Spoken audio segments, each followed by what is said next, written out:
I'd like to call the Transportation and Commerce Committee to order, please. Please call the roll. Alderman Conway. Alderwoman Flowers. Present. Alderman Moore. Here. Alderman Vaccaro. Present. Alderman Cone. Alderwoman Howard. Present. Alderman Muhammad. Chairwoman Davis. Present. 5 present. You have a quorum. Thank you very much. We are going to be reviewing Board Bill number 2. We had an informational hearing on Monday, and we'd like to continue with the process today. The first person that's going to speak with us will be our airport director. Would you please come forward? Good morning, Aldermen and Alderwomen. How are you? Thank you. Good morning. I think it's a little bit important just to review an overview of the airport and our use and lease agreement. I shared this a little bit the other day with some of the team members, but last year we entered into a new 5-year use and lease agreement that was effective July 1 of last year, and in that, this refunding was part of the overall presentation and agreement that both the airlines, the Airport Commission, and ultimately this legislative body approved. One of the things in that 5-year use and lease agreement was a $170 million capital improvement program over the next 5 years. That was an important piece of the use and lease agreement. The airlines felt very strongly that we should continue to invest in the airport, and they were willing to give us a pre-approval for the next 5 years for that $170 million. That is something that hasn't happened. We can't find a record actually when the last time they pre-approved a 5-year CIP. Part of that CIP is infrastructure that for a long time had been ignored because there really wasn't revenue at the airport or monies to be able to support it. So some of it is infrastructure like boilers, HVAC systems, a couple of new jet bridges. Some of it is equipment pieces, so there's additional snow brooms for our winter operation included in that. So it's a wide range of things. The funding source for that $170 million comes from 4 different areas. One is the bond sale that we're going to talk about today that you'll hear about shortly. Another piece of that is our PFC revenue, which is a passenger facility charge. That is actually on the ticket itself. The airlines collect that, but it comes back to the airports and airports all across the country. Part of it is through our Airport Development Fund, and then the other part of that is through what we call AIP, which is Airport Eligible Grants through the federal funding program. So all of these things were looked at in great details. We ran models, a number of different financial models to show what the value of the refunding would be, also what the cost would be for the bond sale that we're going to talk about. That's a much smaller piece, obviously, and it's spread out over quite a bit of time. But at the end of the day, the airlines were happy with their costs. We continue to see our costs go down.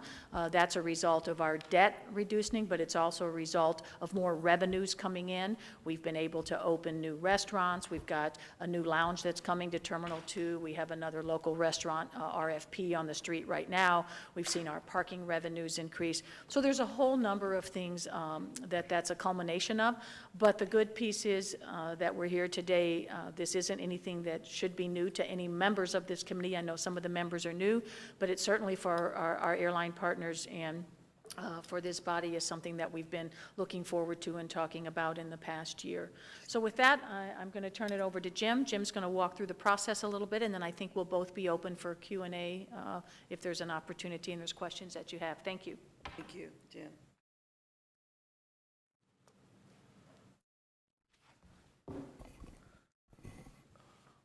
Well, thank you, Madam Chairman and members of the committee. Good morning. Before I get into some of this, of the handout that you have, I want to make you aware of, as in addition to the airport director, we have her assistant director for finance, Antonio Strong, is here. We also have one of the co-senior managers on the bond sales side from Stern Brothers, Joyce Opinski, and she is brought with her Charity Garner, and our co-bond counsel, Tom Lowther from Armstrong Teasdale, is here also, should you have questions for any of them. But in summary, before you today is Board Bill number 2, which is the board bill that will do two things. As the director has shared with you, it will fund a $70 million new market bond sale that will do all the things that she just commented on, but also it will refund approximately $240 million worth of bonds that were issued, revenue bonds that were issued in 2007. If you turn to page 3 in the handout, you'll see that the bonds are callable on July the 1st, and it is our intent. I'm sorry, yes, Alderman? I don't have the handout. They were put in their mailboxes, so we What's it on mailbox? Jim, do you have any extra ones? I do.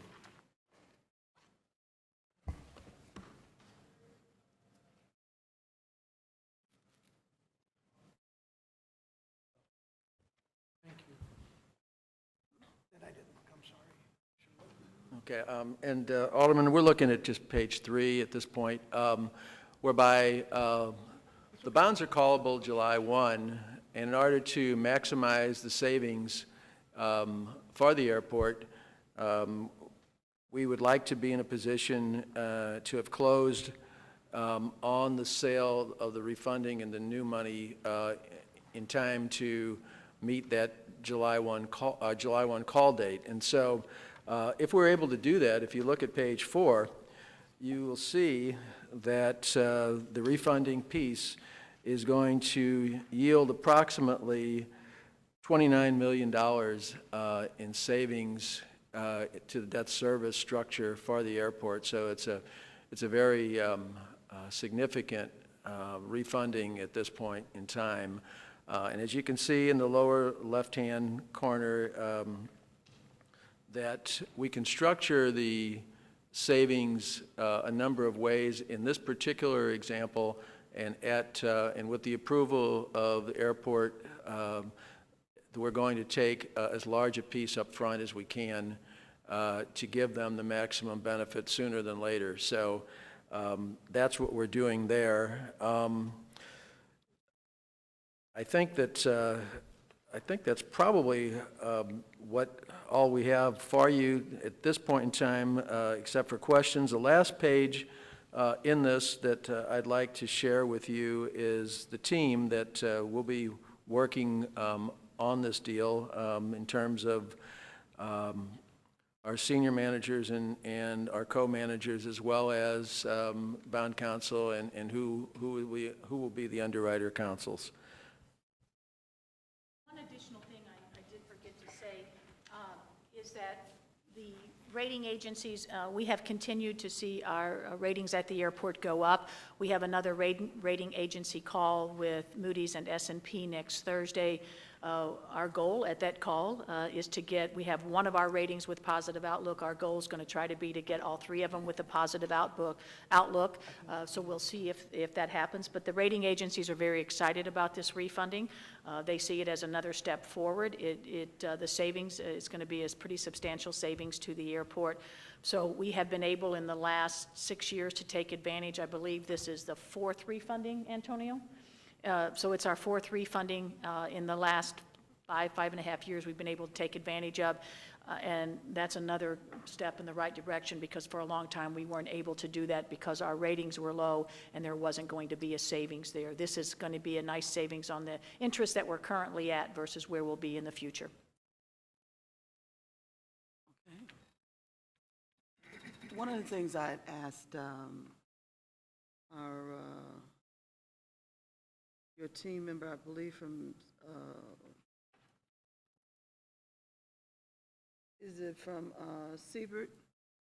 No? She's from Where's she Steinbrenner. from? She's one of the Okay. co-senior managers, underwriting managers. Okay, I asked her to give us kind of like a 101 on the understanding of the process real Okay. quick. Yes.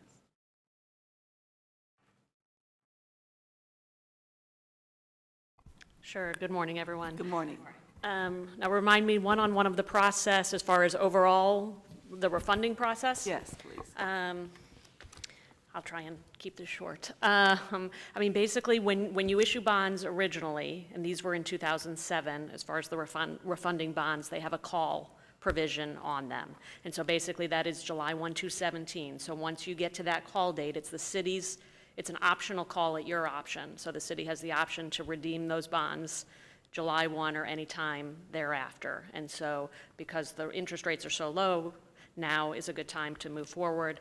A portion of these bonds are AMT and some are non-AMT, and the rules are a little bit different on how that works as well. What does that mean? So AMT basically means alternative minimum tax. You see that with private use bonds. So because some of these, a portion of the bonds that are sort of for public use would be the airfield, those kinds of projects, and things that are terminal related are considered private use and subject to AMT, and that cost a little bit more. The interest rates on AMT bonds are a little bit higher than on traditional tax exempt bonds. So the way the process works, basically once you approve these, we move forward. The lawyers have begun drafting various bond documents. There's something called a preliminary official statement, which is an offering document, which is the equivalent of a red herring in the equity world, in the fixed income world. You move forward with the rating agencies, and they'll issue a rating. And then basically once we set a sale date, and once we will print the preliminary official statement, distribute that out to all potential investors. For the most part, it's institutional investors, it's insurance companies, mutual funds. There'll be some retail participation, but in general, because interest rates are so low, and as we've moved toward more mutual funds and ETFs, retail participation isn't what it was years ago. But so we'll get the POS out, and then basically you have an underwriting syndicate you've put together, and those firms will have salespeople that will work with the institutional accounts, show it to them, and then once we basically will go out for pricing the morning of, I think, June 6th we're set for. So we'll have a call the day before, these are the levels, this is where we think the market is. We're gonna go out at these levels. In the morning, we'll go out and basically run an order period for probably 2 to 3 hours, take indications of interest, take orders from accounts, and then if it's well oversubscribed, then the rates will be able to be lowered a little bit. That means there's sort of, more demand. You don't want to have it well oversubscribed, too much oversubscribed, because that means we didn't go out at the right levels initially. But hopefully we'll see, good demand. And then if there's any kind of repricing that's necessary, we do that, maybe run another order period, just sort of depends where the orders come in. And then basically the airport and the city will approve those rates and then award bonds to various investors. And then the transaction's scheduled to close at the end of the month. One of the things that I'm always concerned about is when we sit here and take these votes, do we understand what we're voting for? So I want to make sure that we do have the opportunity to have some explanation to move forward. Although I thoroughly trust you, Rhonda, in every sense of the word with your leadership, but it's really important for us to have a better understanding. And unfortunately, some of the new members of the Board of Aldermen that are on this committee are not here to start having this education process. But we'll continue it as we go forward, okay? And so I do appreciate that. And now I think that we probably want to make sure that all the committee members, whether or not they have any questions or anything. And so I'd like to start that process. Alderman Moore? I have 2 questions, and it has nothing to do with the bond. It has to do with the airport. Rhonda, Yes, sir. when are we going to get our parking passes back? Probably never. So what kind of money did you save by taking those? Well, that number is really hard to say, and because you don't know what you saved, because you don't know what we lost in that. So I can't put a number to it. We could go back and look at the number of trips that every individual took by using that card, and we could put a price to that and say that took away someone else for parking for that day. If the garage was full, the space was open. If the garage wasn't full. So, there's really no way, Alderman Moore, to put a number on that. I think the broader... Know that. Pardon me? I would like to know that. Okay, well, it's probably not a number that is going to be favorable toward the people that used it. Whose idea was it to take the park? Well, I think everybody knows when we went through this last year, there was a sunshine request through the Post-Dispatch when Mayor Slay was still in office. There was a sunshine request from the Post to take a look at anybody who had issued a parking card, so we had to comply with that sunshine request. We did. That list became very public, and a lot of people asked questions as to why these people had cards. I had never issued one of the cards under our regime. They had all been issued prior. It had come up several times before the inquiry because more people wanted cards, and I would always say no to them because I do think it's important. It's considered revenue diversion for the airport. So the FAA looks at that as a revenue diversion issue because you're giving away something that is supposed to stay in the airport. So once that report was issued and became very public and a lot of input, at the time, Mayor Slay and myself decided that it was in the best interest of everyone not to have those cards issued. Okay, so the airport is doing pretty good now, huh? Yes, we are. We had a really strong year last year. We had a 10% growth in our in-plane passengers, which equated to 1.2 million people. We're going to continue to see that growth this year. We saw the first 3 quarters come in at about 7% growth year over year, for the first 3 months. So we're very encouraged by that. We have additional flights that are being added this summer and in the fall, so we anticipate that we'll continue to have a strong year. So the airport is making money and the city is making money, correct? Well, the airport never really makes money. We're a rate-based airport. Making money for the city. Well, we give a certain percent of the gross receipts to the city every year. That has been going up the last few years, so I think this year we're estimated to give about $6.5 million, Antonio. That would become as a percentage of our gross receipts.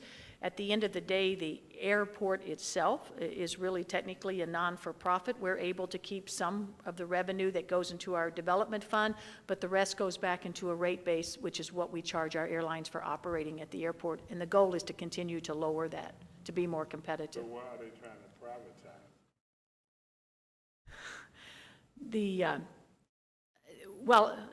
We're not, I think everyone knows Mayor Slay filed that application. I think the thought process, and I don't want to speak for Mayor Slay, but I think his thought process was it's something that the city should look at, and there is a potential upside to the city of St. Louis from a revenue standpoint to perhaps get a revenue lump sum money from investors who are willing to look at that. Mayor Cruzen and I and her team have had a couple of conversations regarding it, so I think we're all new to the process, and I think that'll pan out over the next few months as to whether it does or does not make sense for the airport, for the city, and certainly for our airlines, because all of those people, individuals, groups have say-so as well, obviously, as this staff going forward, or this team, I shouldn't say staff. How But, do you feel about it? I'm keeping my mind open. There aren't a lot of those in the country. San Juan is the only one in the U.S. that has been privatized. That's a very different airport and a very different city compared to our city, I think. But as anything, I've learned to keep my mind very open. Keep your mind open. Mine is open as well. Okay. Appreciate you. I'll be out there to see you soon. Come on out anytime. All right, Okay. thank you. That's great. Alderman Vacar, I'm sorry, I see that the Alderwoman Flowers is in. I thought it was the last one. No, I don't have any go ahead. questions. Thank you. I was able to look at the bill when we had it Monday, and I don't have any questions. I'm okay. Thank you. Okay. You have no questions? Alderwoman Howard? I just need a question of clarity. So we're taking all of these previously issued bonds, consolidating them and reissuing them. Not all of them. All of the 2000, a portion of the 2007. Okay. So you'll still have other issues outstanding. There's some 2009s, 13s, 15s. There's other bonds outstanding, and a portion, a few maturities of the 2007 are not callable, so those will be left as is, but the majority are being Okay. refunded. So the whereases here, 1984, 1987, 1991, are those all being compiled and then are retired? I'm not, I think there's, Do you have that? I've got the bill. Remember, Alderman Howard, we're looking at the callable bonds, so they're callable on this date. Okay. Some of those earlier bonds don't have callable dates to them. They may have had some Okay. callable dates in the past, and some we have refunded, but these are bonds that are callable, and I don't want to step in Right. or speak. So. No, that's fine. And I think some of the 2007 bonds were refunding of earlier bonds, so some of those Okay. whereas probably trace back to the original bonds. Okay, okay. So basically, what is the total amount we'll have here that we're bonding? About 270 million. Okay. All right, that's all I wanted to know. I actually do have a question. And just because, there's a cost involved, every time we do this, the reissuing of these bonds, what is the cost? How much? Right. The That we have cost, to pay the company and all that? correct. So the cost is reflected as well, the cost of issuance is reflected in the 13% savings that you see on page 4. We think the cost is roughly going to be $1 to $1.2 million. All of that cost, that was the number that Mr. Thompson had shared at our airport commission meeting, which we had a week and a half ago, I believe. Because you have a lot of different entities looking at these, you have obviously to make sure that they're done properly. So it's our understanding, and again, until it's finalized, you won't know, but probably about $1 to $1.2 million for cost of issuance. But the savings that you see, No, I realize, Does that's great. include that, right, I realize estimated there's cost. savings and all that, but for those that may or may not know, but every time we do this, it's like even if you refinance your house, there's a the cost. company doing that gets paid for doing it. So, so the question was, what was the cost? So you're saying about $1 million, $1.2 million is the cost of what we're paying the company to reissue the Well, bond? it's a number of companies, obviously, that's and I'll let you speak, probably you're better expert. Yeah, and I think they're not all nailed down. I think the number that David used was $1.5 million at the airport commission meeting, was about $800,000 for underwriter's discount, which is basically your underwriting syndicate, which is a per bond fee.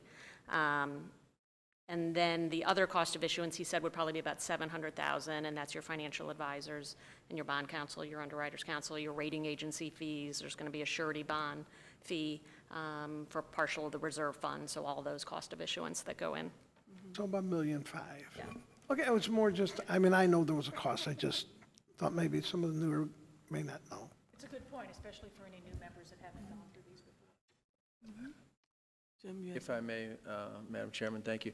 One of the things that we thought was important about including all the team members on page 5, and I share this, Madam Chair, that Comptroller looked very hard at this particular refunding and new money piece from a number of angles, and one of them is that its size. It's one of the larger ones I think that we've done in some time. It had both, again, a refunding and a new money piece, and there's a certain amount of consideration given to local firms versus those that don't have a local presence. There's also consideration given to those that have contributed, solicited ideas to the city and to the airport about when and how to refund. There's also a consideration that deals with minority participation, and as you can see, we can go through, but I can assure you that in each portion of this equation, the comptroller gave some thoughtful consideration to participation. And last but not least, I think that one of the things that we wanted to ensure is the proper market penetration, if you will, by having a diverse group of small and large co-managers, with the two seniors being Wells Fargo and Stern Brothers, that we're able to, I guess, have these bonds available to a broader spectrum of potential buyers. And so we think that we were able to achieve that after some real careful study and consideration. So yeah, it's the number, at first blush seems like a big number, and I'm not saying that it isn't, but there's a certain amount of calculated intent that went into putting together the team that you see on page 5. I appreciate you explaining that, because another part of that process too is the ability to give some of the smaller firms exposure so that they can build capacity with their firms as well. So I do appreciate what I see, the list of people that are included here. Also, cost is already, it's a standard, a certain percentage that is required for each one of the processes, and we don't have a lot of control over that. So we know what we're looking at when we start, and it's not like you can go out and bargain it like at the flea market, because it just doesn't work that way. So we appreciate the opportunity for us to benefit from this board bill, but most especially, we know how complicated it was to get this accomplished, and so we thank you. Were there any other questions or concerns? None? Okay. Well, I think that we have explored everything that we need to explore. I'd like to, the chair will accept a motion for approval. It's been moved and second to approve Board Bill number 2. I'm not qualified Okay. for that. Can we have a roll call, please? They got it. Alderman Conway, Alderwoman Flowers, Aye. Alderman Moore, Aye. Alderman Vaccaro, Alderman Cone, Alderwoman Howard, Aye. Alderman Mohammed, Chairwoman Davis. Aye. 5 aye votes to pass. Thank you. Madam Chairman, members of the committee, we appreciate Thank you the very time. much. Hold on one second.